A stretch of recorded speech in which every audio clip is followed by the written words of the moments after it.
Good evening, everyone. I'm your host, comedian, magician, Danny Whitson. But it's all tricks aside, because tonight we're turning the paranormal into the normal. Join me as we explore the gray areas of reality. We're going to talk all things paranormal, UFOs, ghosts, cryptids, and aliens, and see how it's all connected. This podcast is brought to you by the Experiencer Support Association, and we are live. So if you're an experiencer yourself, or you're just plain nosy, be sure to send me your question and subscribe to the podcast.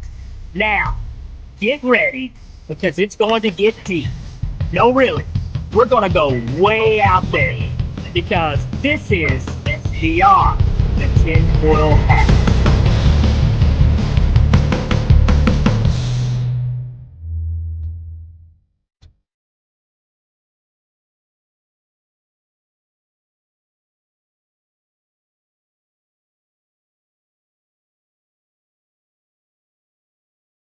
What's happening, paranormal junkies? Welcome to Beyond the Tinfoil Hat, and I'm your host, comedian magician Danny Whitson.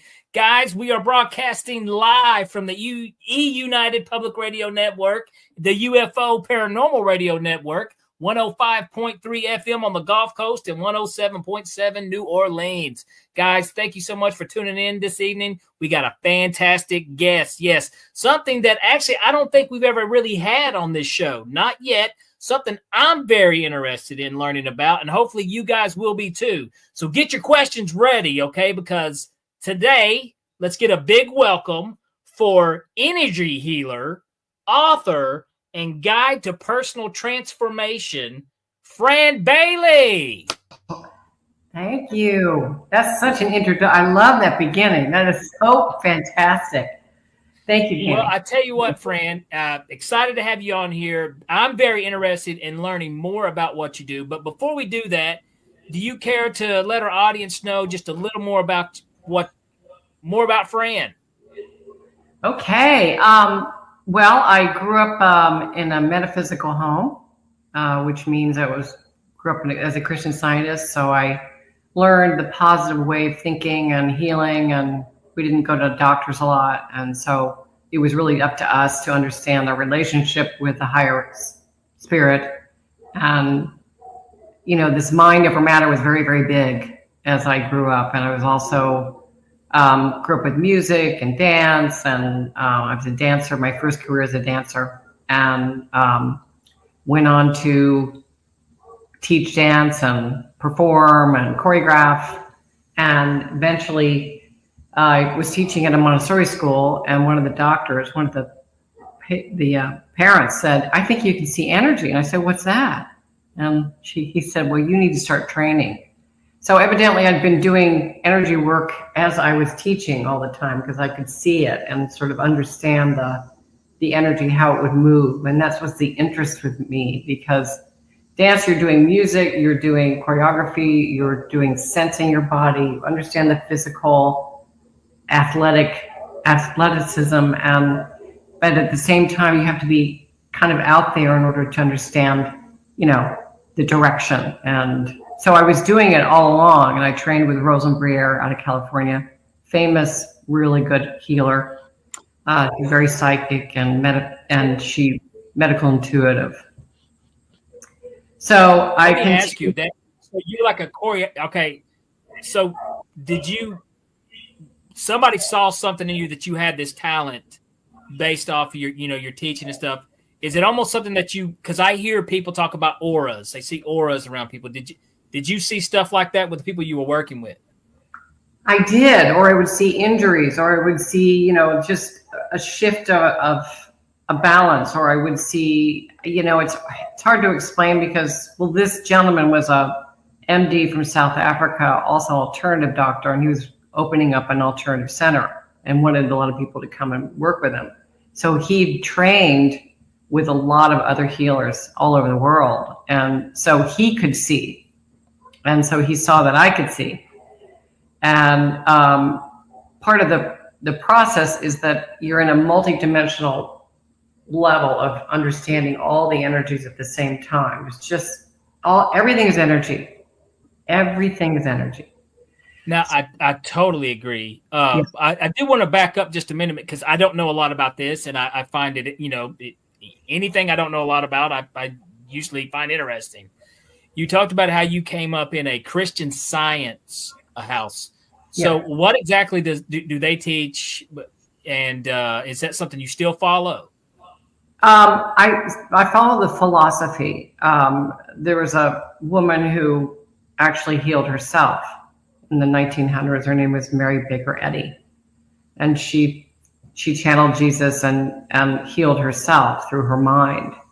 And she wrote a book called Science and Health: Key to the Scriptures, and it's an analogy of the Bible, but her words are so eloquent, and they're also, how do I say, palpable. So when she writes, you can really feel what she's trying to explain, and the idea that with energy we can heal, and with ourselves, if we understand that we can heal through love.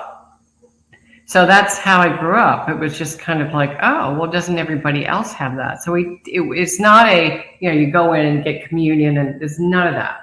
It's just very, very simple. And it just has carried through my whole life, and my kids, and, we're not devout, but I went to camp, and the age of 12 had a near-death experience there and in a canoe. And that sort of bumped up my spiritual advancement. I think that was a very interesting experience. Now, you said you had a near death? Mm-hmm. Oh my gosh, we definitely have to hear that if you're comfortable talking about it. Yeah, I am. So the story is, in Christian Science, that they were all women, all young girls, but we believed mind over matters. So these rapids in Michigan were not taken for 5 years, and we decided to take them. Of course, we're going to do this, right? So we're going down Michigan Rapids, and they can be kind of rough. And I turn the corner, and I'm the first one. I'm only 12, and I grab onto the reeds because there's a canoe up and down like this in front of a log. So I yelled back to everybody, slow down. We'll portage over the log. And so I helped everybody over, and I was the last one with the food, and it started sinking. And I was like, so I went under with it, and 2 canoes grabbed my ankle. And so I went under, and I was looking up, and then in a flash, I went through the tunnel and saw people and recognized the energy and went to the light, and it was beautiful. And then they said, "You're not ready." So I kind of went back into my body, and I knew something had really, really shifted, and I couldn't explain it. I just know that something in that moment triggered, what do I say, maybe past life of a healer many, many times in my past life. So it's just like this, everything sort of worked together where I would understand what healing was. So you think that was probably the beginning to where you became much more sensitive? Yes. I was sensitive before, but this sort of kind of catapulted the idea that we can heal ourselves even more. So, and you were 12 years old when this happened. Yeah. Now, because something I always wondered, especially with near death, or some people call it, I guess, death experiences, because they actually did die. Mm-hmm. So you said you had the light thing. You're not ready. Did you see or hear a voice, or did you recognize who was speaking to you, or? It was a familiar voice, but I didn't know who. It was just a command saying, "You're not ready. You have more to do." And that was the message. You have more to do. So with that concept and idea, it was like, oh, I'm here for a reason and a purpose. And so through these years of experiencing, performing and becoming a healer and all these other exciting things that stepped into my life, now I know why. So, and then after that, you said you got into teaching dance. Yes. And I guess apparently you saw something in people that they didn't see, So it was a teacher that told you had this talent and something that you should start doing.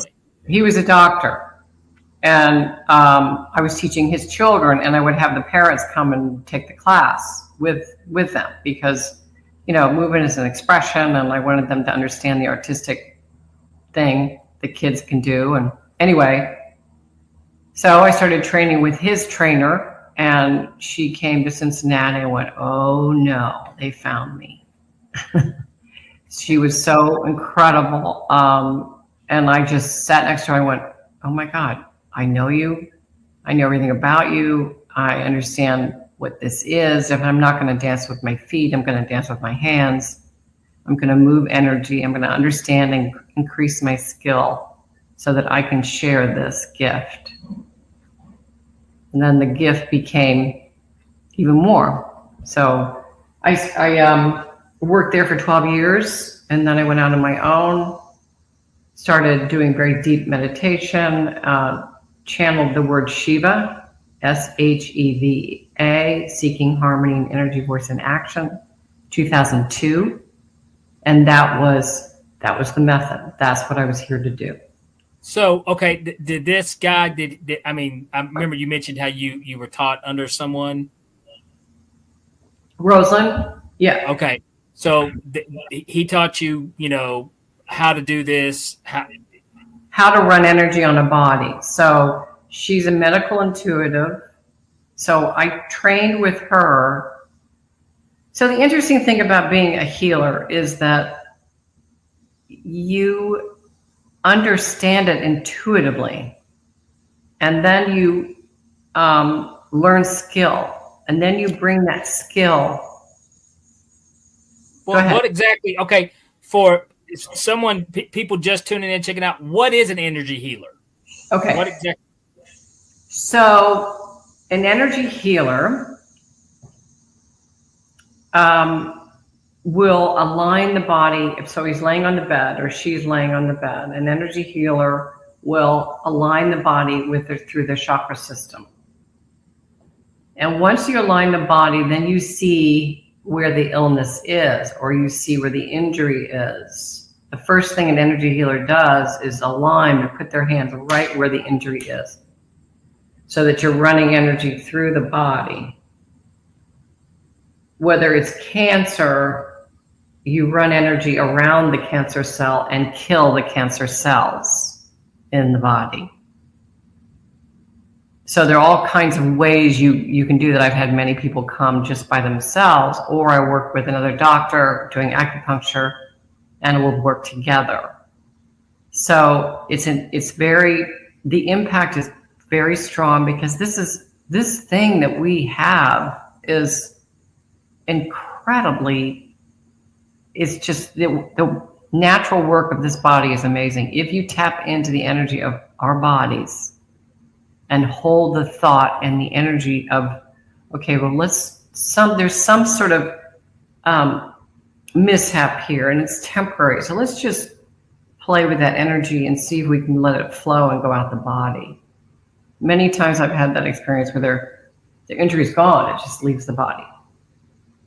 Now, how do you, we've all heard of stuff like the placebo effect, which I've always found just mind-blowing, because there's times where people actually are healed just by having basically they're taking something that's just a sugar pill that they think is actually doing something for the body, but it's basically in the mind of the way they're, the positive outlook of what's happening, and their body's healing itself. Is there anything connected with what you do and maybe what's going on with these people? So yes, I think when I look at you, if you're in my room or if you're on the bed, or I look at the full picture of you, your body, mind, heart, and soul. So my attention is for the full gamut of your body. And so there isn't this distortion of I'm right, you're wrong, we blend so that this miracle can happen. So it's basically I get out of the way and let the energy come through, and then I start communicating with your soul, with your body, with your heart, with your mind, so that you have the freedom to heal yourself. Only I'm just a tool. So it's a suggestion, and that suggestion, number one, I'm not judging you. Huge. 2, I always work in love and humor. Humor's good. Yeah.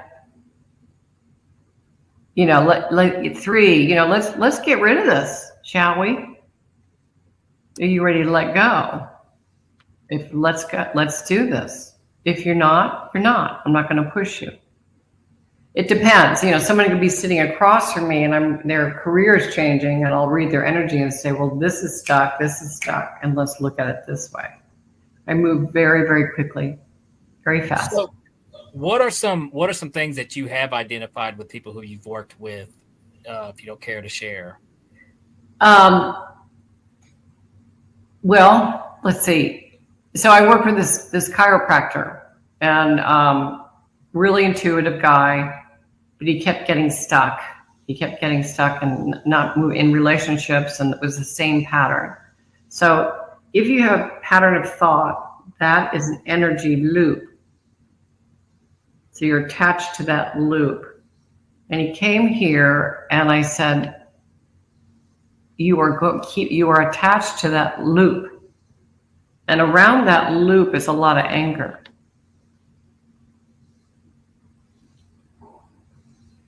And I don't think it's yours.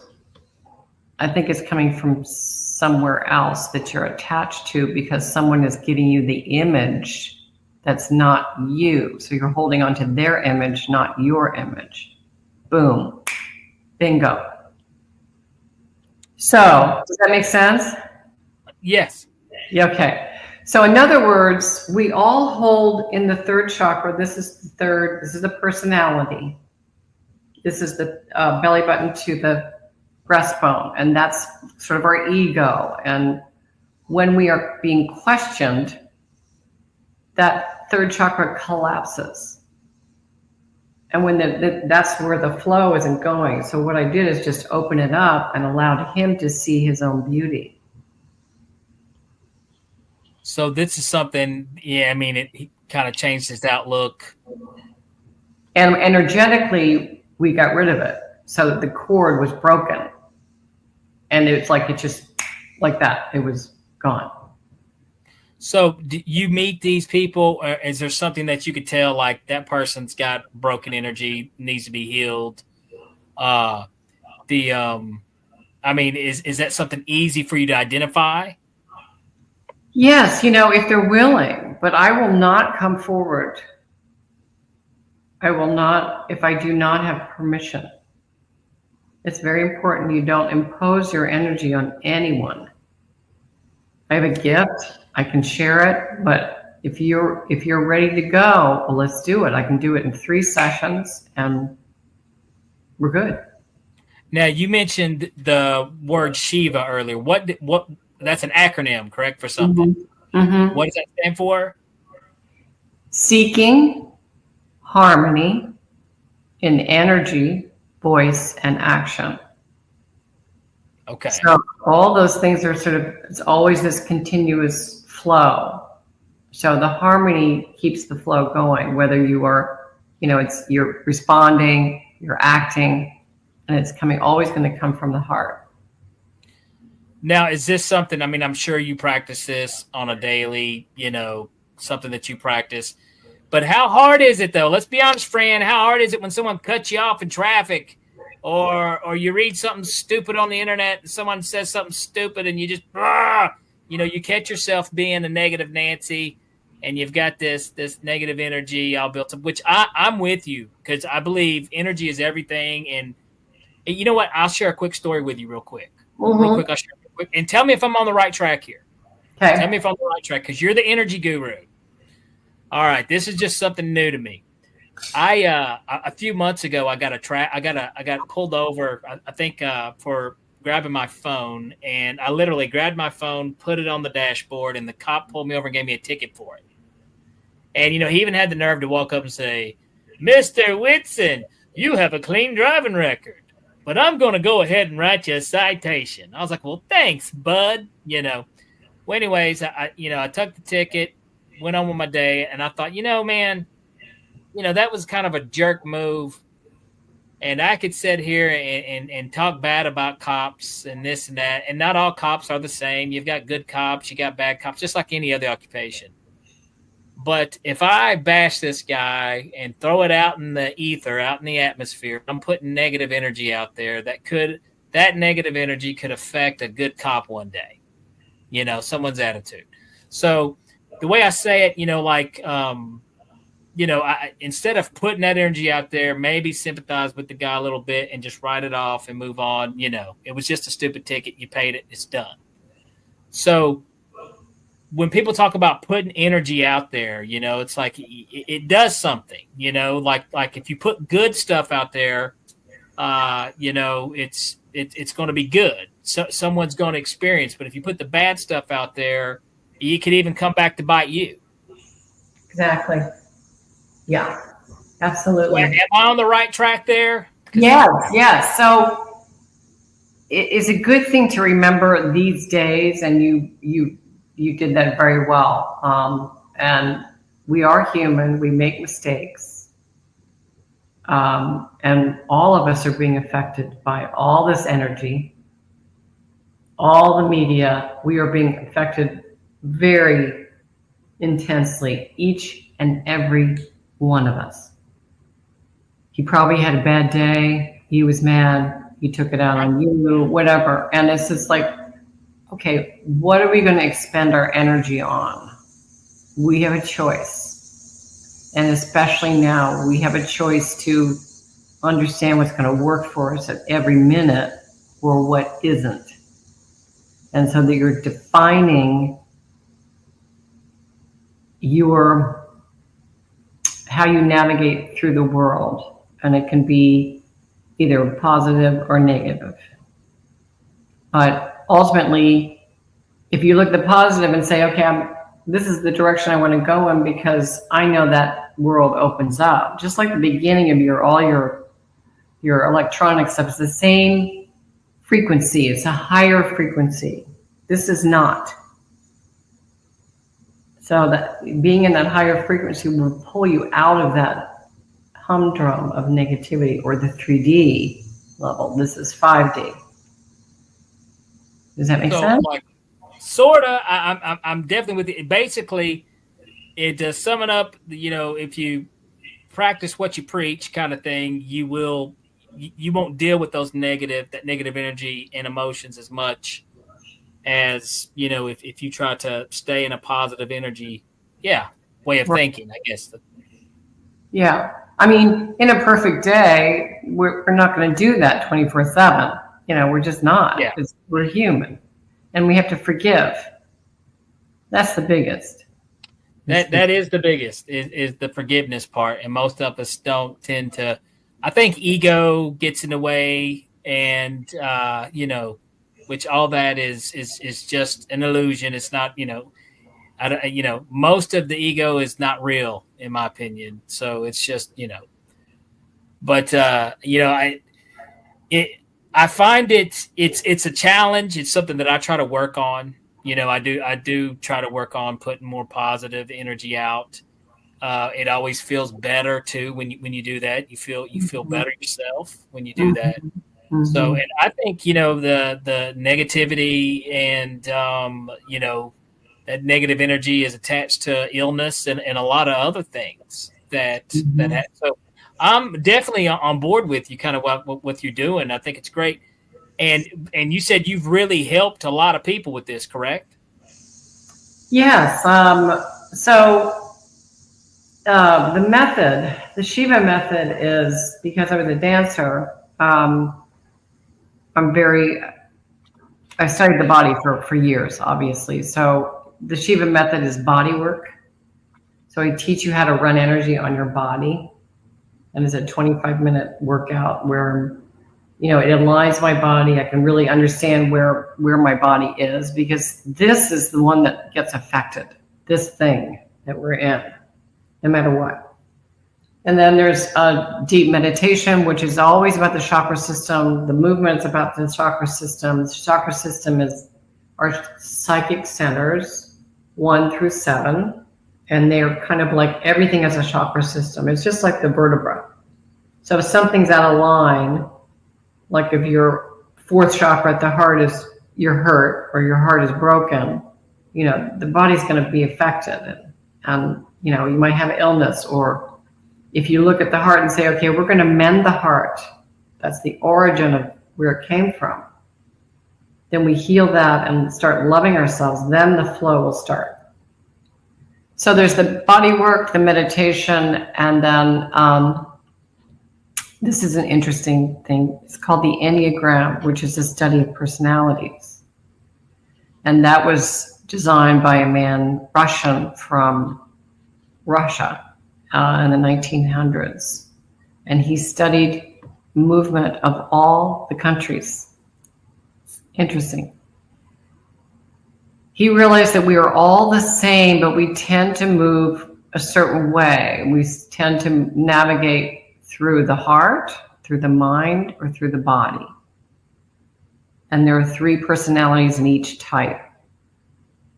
So if a mind type constantly thinks of everything and analyzes everything and distrusts everything because they're very concerned and very worried, you want to look at that person and say, hey, get out of your head and get into your body. You with me? Okay, yes. Okay. So a heart person takes everything in the heart, so they get hurt easily. So you have to understand that how they navigate. And a body he's usually the gut. He's like that. He or she is the gut type. We're all types. We just tend to move in one direction, which means that's how we navigate. And the teaching of this is fascinating, because you understand it's what happens is I read the energy through the Enneagram. So I can read the energy of a heart type, a body type, or a head type, and that will correlate with your issues. See, that makes a lot of sense too. It makes me wonder. I'm like, okay, am I a head type or a heart type? It's when it kind of makes me. So, you're probably a heart type. Okay. That's probably where I go. Yeah. So they understand. I'll help you here, and I'll help here, and help here, and they're the helpers. They're the workers.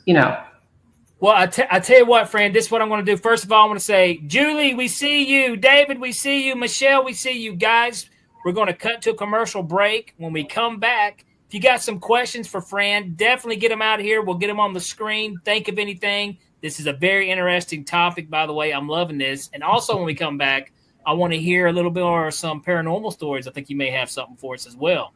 Mm-hmm. So, guys, hey, thank you for tuning in. We'll be right back after these messages, and get your questions ready, folks.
Have you ever wondered, or maybe just thought to yourself, if there were others just like you? You know, people with extraordinary abilities, psychogenic advancement, and perhaps unique intuitions.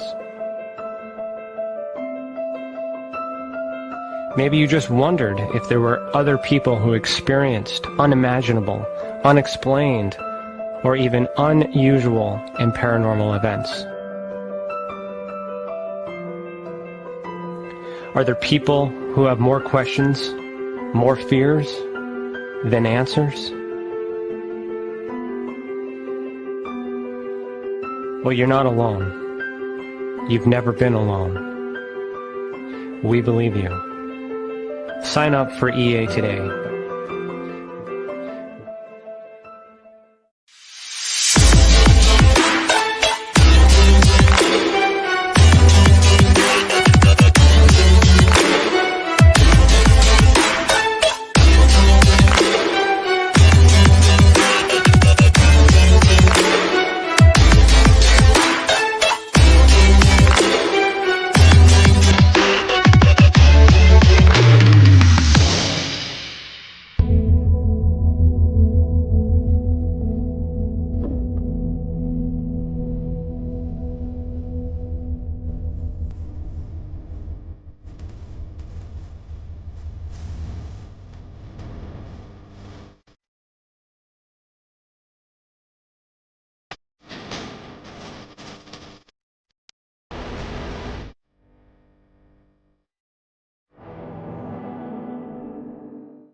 It's your business. It's your property. Your assets are worth protecting. Blacklight Investigative and Surveillance Services specializes in patrolling and inspecting residential or commercial property against fire, theft, vandalism, terrorism, and illegal activity. People and buildings are monitored to prevent crime. Keep your property, your people, and your assets safe from threat. Our elite staff are dual licensed private investigators and security guards. Blacklight Investigative and Surveillance Services. Go to blacklightiss.com.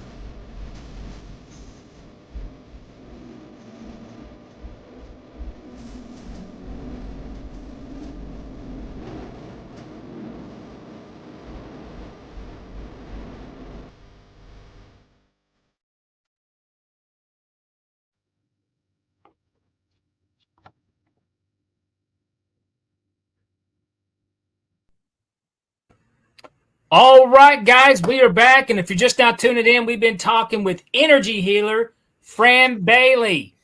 Okay, Fran, I tell you what, we were on some really interesting stuff about the 3 different types. Yeah. Now, how easy is this for you to identify when you meet somebody? Well, usually they do so I'm a facilitator, so that offer that on my website. But we usually take a test to see what type of personality you are or what you think you are, and then we discuss it, after the questions. But you can do it online or, but it's so if, for instance, yes, it is kind of like, I'll give you an example. So the body type, so it's a circle. And you can see it on my website. There's 8, 9, and 1, which is the body type. Then you have 2, 3, 4, which is the heart type. Then you have 5, 6, and 7, which is the head type. Okay? And then they cross over, and so they do the tri-type. And so you share all types, body, heart, and mind, but you tend to move towards 1. So an 8 is a very big energy, and they're kind of aggressive, but they demand the room. They're big energy. You just wow. I know an 8 like that. And then, of course, I know the head types pretty well and the heart types, because it depends on how they respond to a question. And that's sort of the way I would know. Or I can read it energetically pretty quickly. So it depends on the person. Now, okay, so, well, this is something I definitely want to touch back, because there's a connection here of some spirituality type feeling here, because you had the near-death experience as a young child, 12 years old. And now let me ask you, how does this touch in with any, like, afterlife belief? Do you believe in, paranormal spirits, loved ones, anything like this? Oh, yeah, I do. I think, after the incident with the drowning, or almost drowning, near-death experience, I had a paranormal sort of UFO experience, very close to that. And I'm in one of my cases. This case is in one of the books that, I don't know if you know her name, PMH Water. You probably don't know.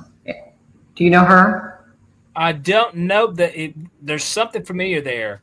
Yeah, she's releasing a book. And anyway, so what happened was that I saw lights. Lights came in front of our house. Huge. So this was after. Was this shortly after your experience? Shortly after your near-death experience? Yeah, like 3 months. Okay. Wow. Yeah. So anyway, we saw the lights and the doors open. These little people were running around, and thinking, okay, so I'm telepathically communicating with them. And they say, "Oh, we want to take your parents." I said, "No." "You want to take your sister?" "No." They didn't mention my other sister, but my other sister remembers the lights. So I said, "You take me." They took me out of the front door, up the steps, put me on in this room. And somebody was very tall, and they put me on I wasn't scared. This happened very, very quickly. They took something out of my left ovary, and I think they gave me something. I think they gave me the speed to heal. What did they look like? Do you remember? The eyes and the. So it was the grays that most people describe. That's something that's common too. Like, I've heard a lot of stories where people have had near-death experiences, and then later on had a UFO paranormal type experience. Mm-hmm. Mm-hmm. So it's the kind of thing that, of course, when I came back into the room, I don't remember. I was kind of off the bed, and I didn't remember till I started doing really deep meditation and channeling and figuring out why do I have this, and what do I do with this, and where do I go with it, and I'm here to help. So anyway. So that was just kind of, but that happened, shortly after the near death. You had this experience, and what was it? Almost immediately that you started noticing, like I said, your talents. I'm 12, so I'm. You're just a kid. I'm a kid. But later on, so in San Francisco at 19, I went to San Francisco. I left school, and I needed to get out of Ohio. So I went to San Francisco and, had 3 jobs and studied dance with a wonderful woman up there. And, but a lot of that stuff was starting to come to me then at 19. They started rushing in again, and I just couldn't handle it. It was too much. And then, in my 20s, they started again, and then I was having dreams. I was having things come true. I was having this ability, and of course, when I started becoming an energy healer, that was it. All that stuff started for me. Okay, I was 12 years old the first I guess real paranormal experience I had, and I remember being a kid. You experience what's going on, but then later on you go on with life. Right. You do teenager stuff. You know, and it's not something that you dwell on and think about a whole lot until you get a little older, and you come back and you start trying to there's that part in your life where you start trying to put some pieces together about what you've been through. Right. Was that kind of similar for you? I mean, now granted, you came out of a home that was probably a little more open-minded than what I did, but was this, by the way, was it something you shared with your parents when you had this experience? Yeah, but they didn't, I don't know if they believed me. I did. And I have a funny story to tell you. So this is the stuff that happens. So my husband and I were married, and we moved into this house, and we wanted to bring it back to the original wood, right? And so we're in this armoire where we put china, and we open the door, and we want to take all this paint off. And the painter's there helping us because our hands are burning. We can't do it anymore, And so I look in the cabinet, and there's a piece of paper kind of on the side, and I turn it over, and it's me.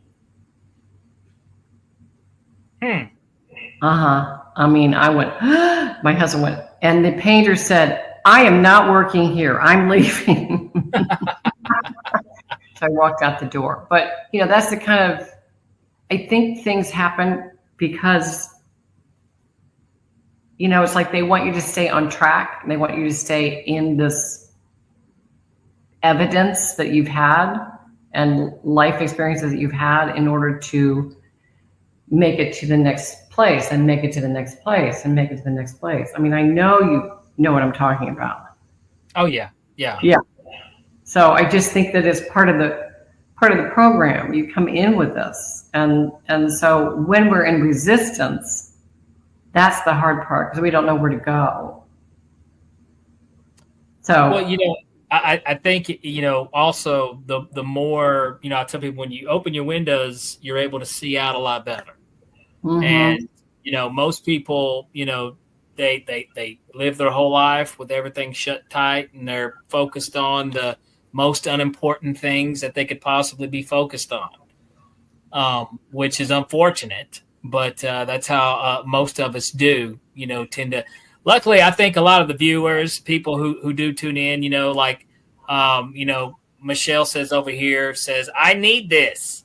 So definitely. And don't worry, Michelle, before we get out of here, I'm going to tell you how you guys can get in touch with Fran and reach out to her if this is something that you guys would like to experience.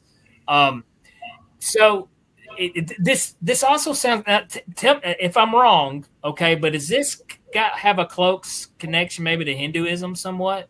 Is there any connection there? Yeah, so I did deep meditation for like 13 years, and it was through the Hindu understanding of the chakra system. So one of my main guides is from Yogananda, Autobiography of a Yogi, which is his, Babaji is my main guide. And then there's Lahiri and all these other energies that were with him. And so I studied with them in the meditative state, but learned all techniques through my other healers that I worked with, John Friedlander and Gloria Hampshire, very fabulous healers. So I remember learning the anti-anxiety technique, and it's almost of like the Kundalini rising technique, to where you relax coming up, and it was it works. Yeah. And people still use it to this day. Yeah. It really works. It really does work. So now I wish I could meditate more. I really wish I could. One thing I did, this was probably maybe 5 or 6 years ago. It's capable, and now I know this. It's capable, but it's capable. You could have a psychedelic trip, but just by meditating, without taking any outside substance. And I didn't really believe that until it actually happened to me. I was meditating one time, and I'd been practicing on this. This was probably about 5 years ago. And I literally started to have an out-of-body experience. Now, this is the thing, though, Fran. When it started happening, it scared the living daylights out of me because I felt my consciousness almost like it's drifting away, and I have no control where it's going. It's like I can't control where I'm going, so it scared me. Mm-hmm. And I immediately reached back to like my safety and snapped out of it. But that feeling alone was enough to like, whoa, you know what I mean? That was just wild. And I've always kind of entertained the fact about maybe trying that again because where was I going? Well, in this work, and I don't like, I mean, I can go out of my body, but in this work, you have to stay grounded. So you create a grounding core because you want to track where you're going. You don't want to leave your body. You want to stay in your body and track where you're going, because then you can track what's happening with your body. Then you can manifest what is out there and bring it into current time. Okay. So I have a free meditation on my franbaileyhealer.com, and it's at the bottom, and you can download that.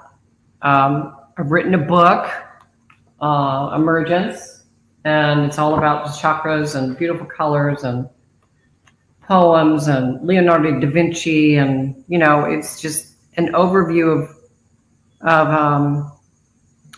the arts, the science, and the full picture of why we're here.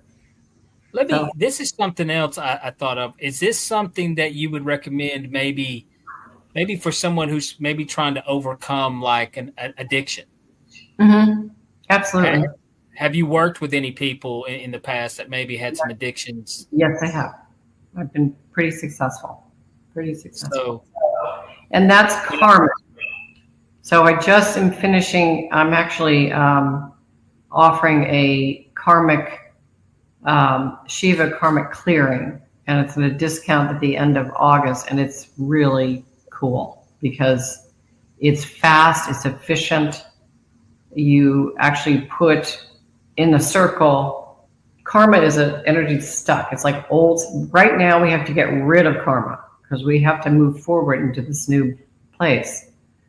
So I put the karma and inside the circle, whatever you choose, as a person, addiction, whatever it is, politics, I won't go into all the details, but you ask to clear the karma. You get a tool to put all that energy on, and you shoot it out of your body and your aura.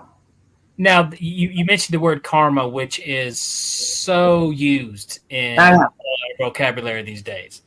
Now, I from what I learned a little bit about karma, it seems like it's misinterpreted a lot of times. It'll come back and get you. It's coming back because you did this. That's not necessarily what karma is, correct? Yeah. So let's say you have a repeated pattern with relationships or an addiction or whatever. If you don't clear the karma in this lifetime or the lifetime that you're in, you'll come back and repeat it. So part of clearing karma is clearing whatever it is you need to clear in order to move to your next life. So it's about the individual. It's not about individual. Yeah, it's about the individual moving up into a higher level for a soul, closer to the soul, and moving out of the 3D or the trauma of being human. Absolutely. Not living not repeating the same mistake twice, over and over and over. Yeah. So I'm getting a message. I'm going to read this to you. This is from the book. This is the heart chakra. And this is Kuan Yin, who is the female Buddha, and Jesus and Babaji in this picture. Okay? Love, being at the altar of truth, provides an instinctual understanding of what is without question.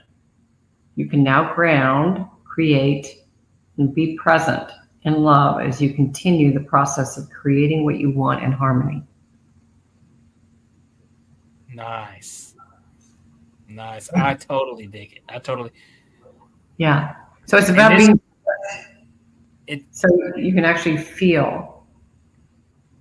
So, and this is straight out of the pages of your book. Yeah, my book. Mm-hmm. Put it back up here real quick, and it is Emergence. Yeah, it's on my website, and Okay.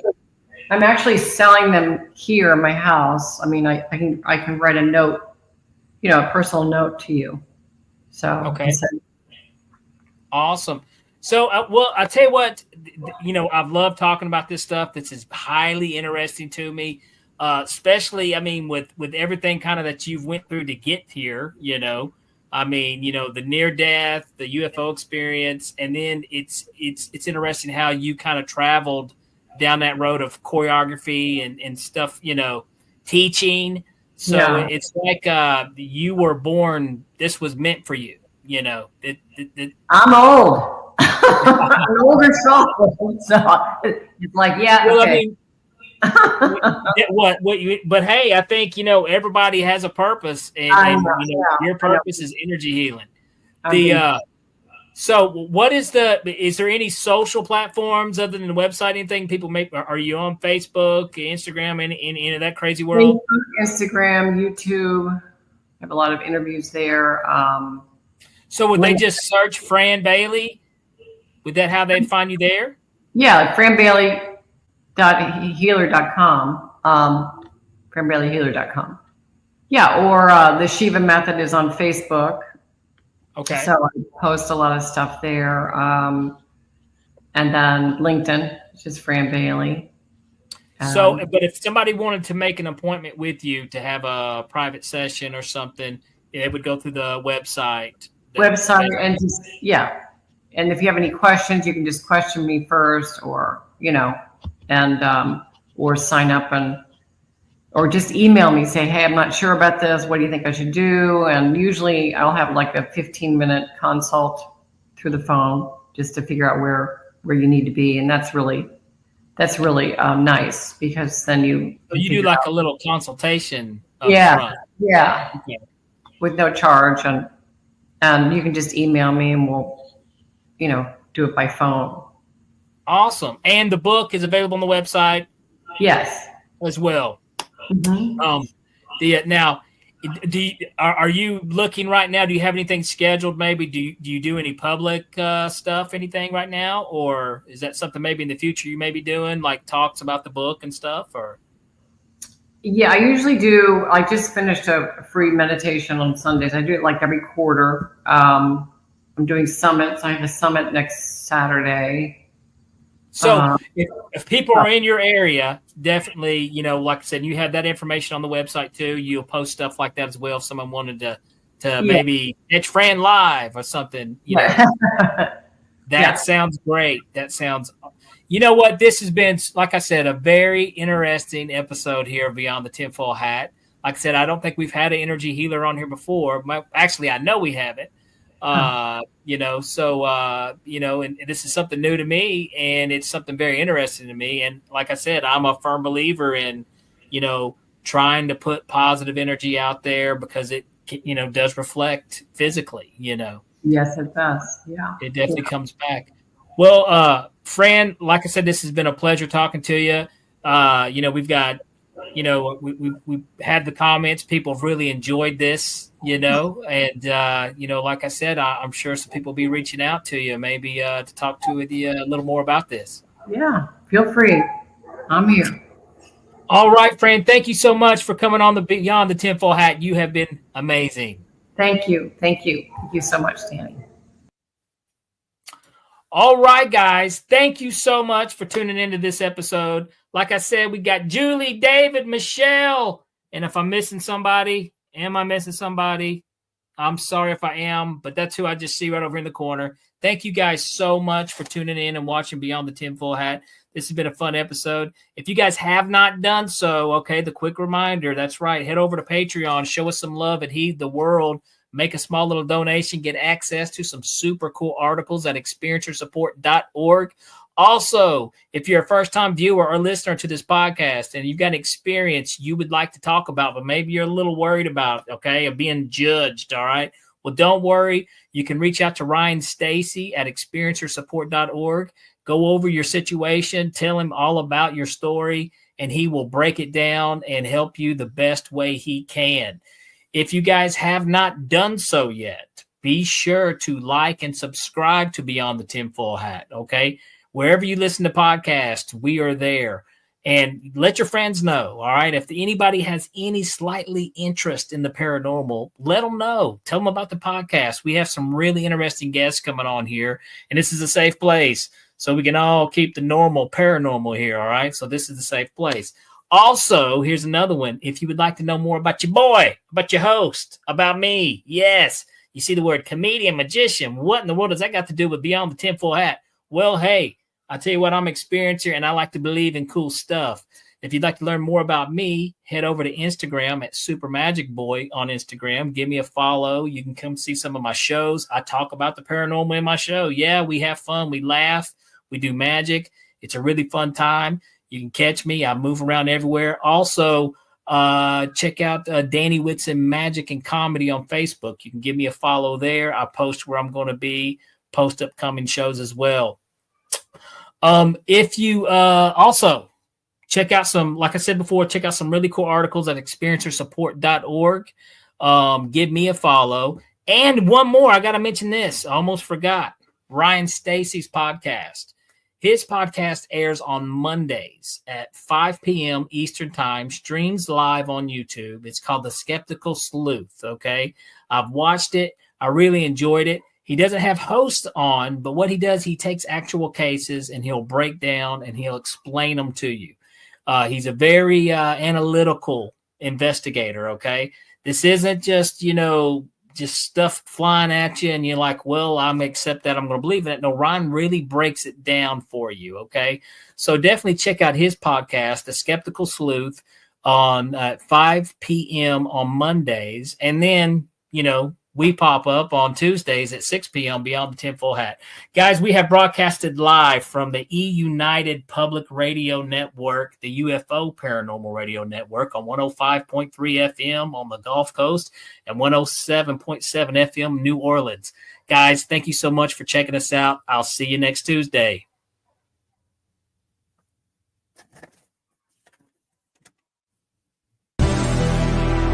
All right, that does it for this episode of Beyond the Tinfoil Hat. A big shout out for tonight's awesome guest, and a bigger shout out for everyone who tuned in. And if you haven't done so yet, be sure to subscribe to us on YouTube or wherever it is you listen to your podcasts. And like always, be sure to stay curious, heed the world, and keep the paranormal normal. I'm your host, Danny Whitson, and this has been Beyond the Tinfoil Hat.